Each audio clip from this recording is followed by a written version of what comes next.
શ્રી ગણેશાય નમઃ. બહેનો અને ભાઈઓ, ધરમ કરમ ગુજરાતી ચેનલમાં આપ સૌ મિત્રોનું સ્વાગત છે. પહેલાં તો નવા વર્ષના સાલ મુબારક. મિત્રો, આજે આપણે જોશું સ્નેહ, કર્તવ્ય અને સંરક્ષણનો પાવન ઉત્સવ એવા ભાઈબીજના તહેવારની વાત.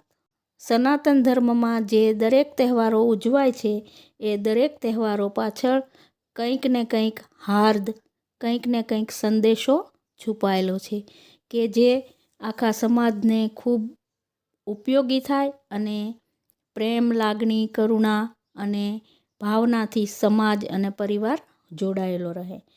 તો આવો જ એક તહેવાર છે તે ભાઈબીજનો, જેને ભાઈદૂજ પણ કહે છે અને ભ્રાતૃદ્વિતીયા પણ કહેવામાં આવે છે, ઉપરાંત યમદ્વિતીયા પણ કહેવામાં આવે છે. આજે આપણે વાત કરીએ છીએ એક એવા પવિત્ર તહેવારની જે આપણા સમાજમાં પ્રેમ, કૃતજ્ઞતા અને સંરક્ષણના અખંડ બંધનનું પ્રતીક છે. એ છે ભાઈબીજનો તહેવાર. દિવાળીના પાવન તહેવારનો અંતિમ દિવસ એટલે ભાઈબીજ. દિવાળીના તહેવારો રમા એકાદશીથી શરૂ થઈ અને ભાઈબીજ સુધી ચાલે છે. એટલે દિવાળીના પાવન તહેવારનો આ અંતિમ દિવસ છે. આ દિવસ માત્ર રિવાજ નથી, એ એક ભાવનાત્મક અને ધાર્મિક સંદેશો આપતો ઉત્સવ પણ છે કે જે ઉત્સવ બહેન અને ભાઈના પ્રેમના બંધનને આધ્યાત્મિક રંગ આપે છે. શાસ્ત્રોમાં આ દિવસને યમદ્વિતીયા પણ કહેવામાં આવે છે, કેમ કે આ દિવસ યમરાજ અને તેમની બહેન યમુના વચ્ચે જે મિલન થયું તેની સ્મૃતિમાં મનાવવામાં આવે છે. ભાઈબીજના તહેવારનો ઉલ્લેખ શાસ્ત્રોમાં પણ જોવા મળે છે, ખાસ કરીને સ્કંદ પુરાણ અને પદ્મ પુરાણમાં. સ્કંદ પુરાણમાં લખ્યું છે કે દ્વિતીયાયામ તુ યમુના સ્નાનમ યમ પૂજનમ ચ યઃ ભ્રાતૃપ્રીતિમવાપ્નોતિ આયુર્વૃદ્ધિમ ચ લભ્યતે. અર્થાત જે ભાઈ કાર્તિક સુદ દ્વિતીયાના દિવસે પોતાની બહેનના ઘરે જઈ યમરાજનું પૂજન કરે છે અને બહેન તેને ભાવથી જમાડે છે, તે ભાઈને લાંબુ આયુષ્ય અને આનંદપ્રદ જીવન મળે છે. હવે આપણે જોઈએ પૂજા વિધિ અને શાસ્ત્રીય અર્થ શું છે. તો આ દિવસે બહેન પોતાના ભાઈને ઘરે બોલાવે છે. પ્રથમ તે પોતાના ઘરના દ્વાર પર રંગોળી કરે છે. ભાઈ ઘરમાં પ્રવેશ કરે ત્યારે બહેન આરતી ઉતારે છે, તિલક કરે છે અને મીઠાઈ ખવડાવે છે. ત્યારબાદ બપોરે પોતાના હાથે જ બનાવેલું ભોજન કરાવે છે. અને બહેનો ભાઈઓ, આપણે ત્યાં તો ખાસ એવું માનવામાં આવે છે કે આ દિવસે ખીચડી, કઢી અને રોટલાનું જ ભોજન બનાવવામાં આવે છે.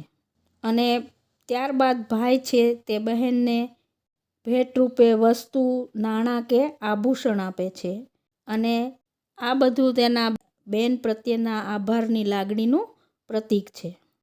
શાસ્ત્રોમાં કહેવાયું છે કે આ દિવસે યમરાજ, યમુના, ચિત્રગુપ્ત અને દીપદાનનું પૂજન કરવું જોઈએ.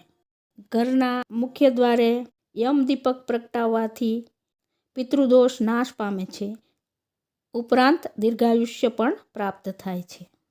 ભાઈબીજ માત્ર ભાઈ બહેનનો પ્રેમ નથી, એ જીવનના કર્તવ્ય અને સંરક્ષણના સિદ્ધાંતનું પ્રતીક છે.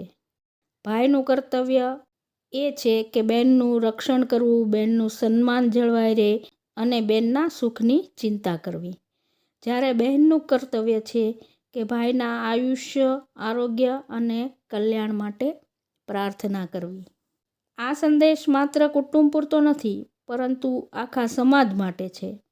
અહીં એ પણ હાર્દ ઉજાગર થાય છે કે દરેક પુરુષે સ્ત્રીઓનું રક્ષણ કરવું જોઈએ, સ્ત્રીઓનું સન્માન કરવું જોઈએ.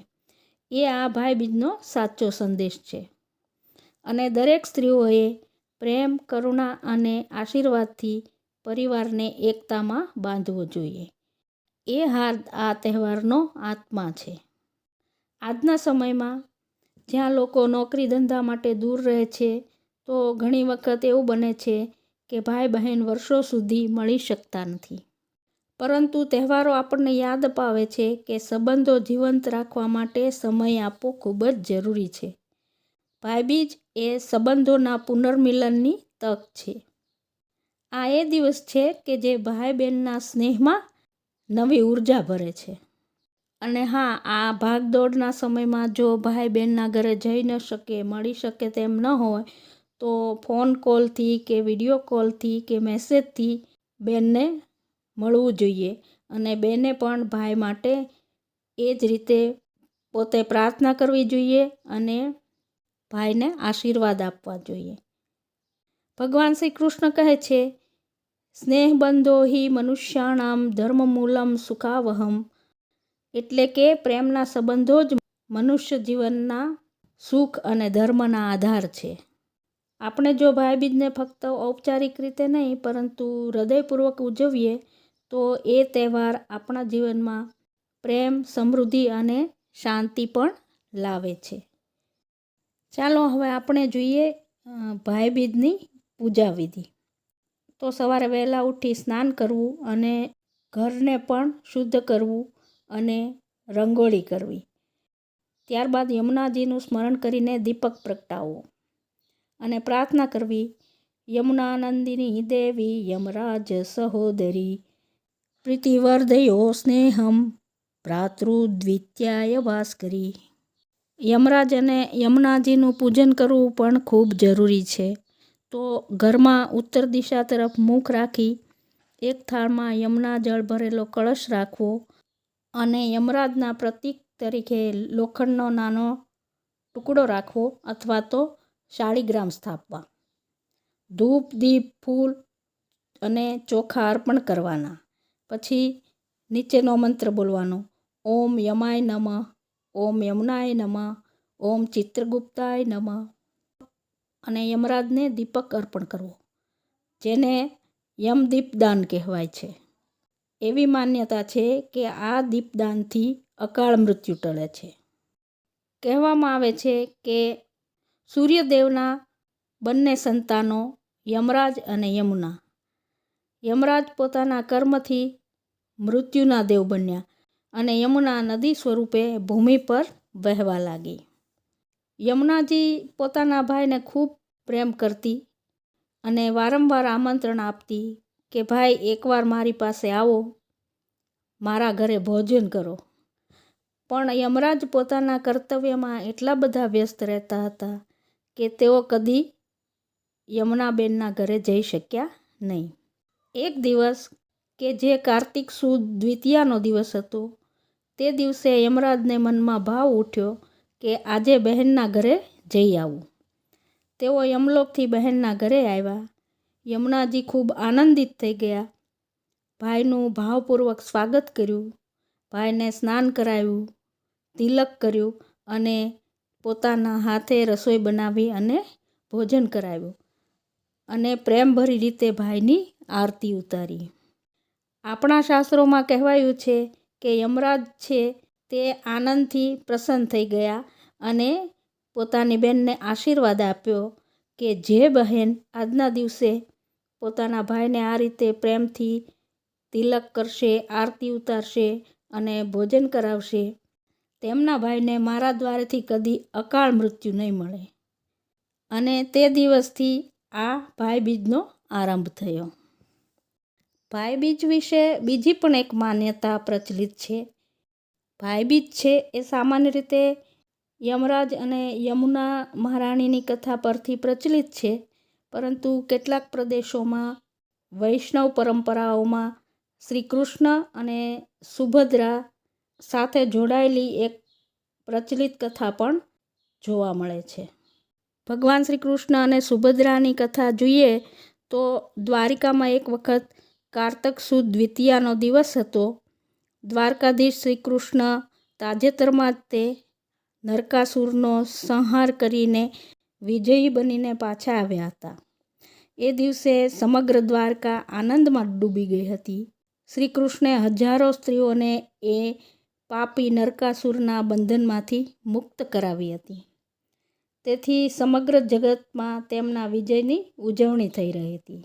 તે દિવસે તેમની બહેન સુભદ્રા, કે જે અર્જુનની પત્ની હતી, એને ખબર પડી કે ભાઈ શ્રી કૃષ્ણ વિજયી થઈને પાછા આવ્યા છે.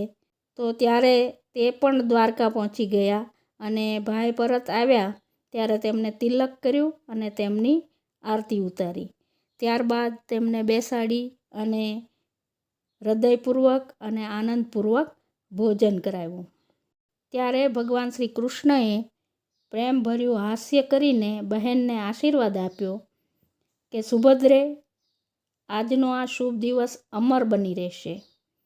આજથી જે બહેન પોતાના ભાઈને પ્રેમથી તિલક કરશે, આરતી ઉતારશે અને સ્નેહભાવે ભોજન કરાવશે, તેના ભાઈનું આયુષ્ય વધશે, સુખ અને સમૃદ્ધિ પ્રાપ્ત થશે. ત્યારથી પણ આ ભાઈબીજ લોકોમાં પ્રસિદ્ધ થઈ છે. તો આ પણ એક માન્યતા જોવા મળે છે. તો શ્રી કૃષ્ણ અને સુભદ્રાની કથા માત્ર ભાઈ બહેનના પ્રેમની નથી, એ વિજય પછીના કૃતજ્ઞતા ભાવનું પણ પ્રતીક છે. ભગવાન શ્રી કૃષ્ણએ અધર્મનો નાશ કરી અને જય મેળવ્યા બાદ તેમણે પ્રથમ પોતાની બહેનના આશીર્વાદ સ્વીકાર્યા. એનો અર્થ એ છે કે ધર્મયુદ્ધમાં પણ વિજય પછી વિનમ્રતા રાખવી જરૂરી છે. અને સુભદ્રાએ ભાઈને તિલક કરીને એ સંદેશ આપ્યો કે સાચો ભાઈ એ જ છે જે ધર્મના માર્ગે ચાલી નારીની રક્ષા કરે અને સદાચારની સ્થાપના કરે. તો આ રીતે આ માન્યતાઓ સાથે પણ ભાઈબીજ ઉજવવામાં આવે છે. તો આમ ભાઈબીજને ઉજવવી એ ફક્ત રિવાજ નથી, પણ ધર્મ, પ્રેમ અને સંરક્ષણના ત્રિવેણી તહેવાર તરીકે પ્રસ્થાપિત થયો છે. તો યમરાજ અને યમુના મહારાણીમાંની કથા પ્રાચીન મૂળ ધરાવે છે. જ્યારે શ્રી કૃષ્ણ ભગવાન અને સુભદ્રાની કથા દ્વાપર યુગમાં પ્રચલિત બની. કેટલાક વિસ્તારોમાં આ બંને કથાઓનું મિશ્રણ પણ થાય છે. જેમ કે દ્વારકાધીશ મંદિર અથવા જગન્નાથપુરીમાં આ દિવસ શ્રી કૃષ્ણ સુભદ્રાના ભાઈબીજ તરીકે ઉજવાય છે. જ્યારે ઉત્તર અને પશ્ચિમ ભારતમાં, એટલે આપણે ત્યાં યમરાજ અને યમુનાની સ્મૃતિમાં ઉજવાય છે. આમ ભાઈબીજ આ બંને કથાઓના આધારે ઉજવવામાં આવે છે. ભાઈબીજ એ દિવસ છે જ્યાં યમુના અને યમરાજના પાવન સ્નેહનું સ્મરણ થાય છે અને સાથે સાથે શ્રી કૃષ્ણ અને સુભદ્રાના પ્રેમભર્યા સંબંધનું પણ સન્માન થાય છે. એક તરફ એ ધર્મ અને મૃત્યુથી મુક્તિનું પ્રતીક છે, તો બીજી તરફ એ વિજય, કૃતજ્ઞતા અને પરિવારના પ્રેમનું પ્રતીક છે.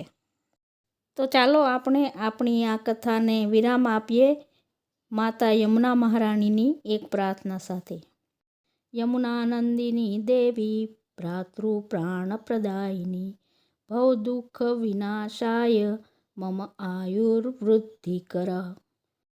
તો છેલ્લે મિત્રો, માતા યમુના મહારાણી અને યમરાજને પ્રાર્થના કે માતા યમુના આપણા જીવનમાં શુદ્ધતા લાવે, યમરાજ આપણને કર્તવ્યનિષ્ઠ બનાવે અને આપણા દરેકના ભાઈ બહેનો વચ્ચે પ્રેમ હંમેશા અખંડ રહે.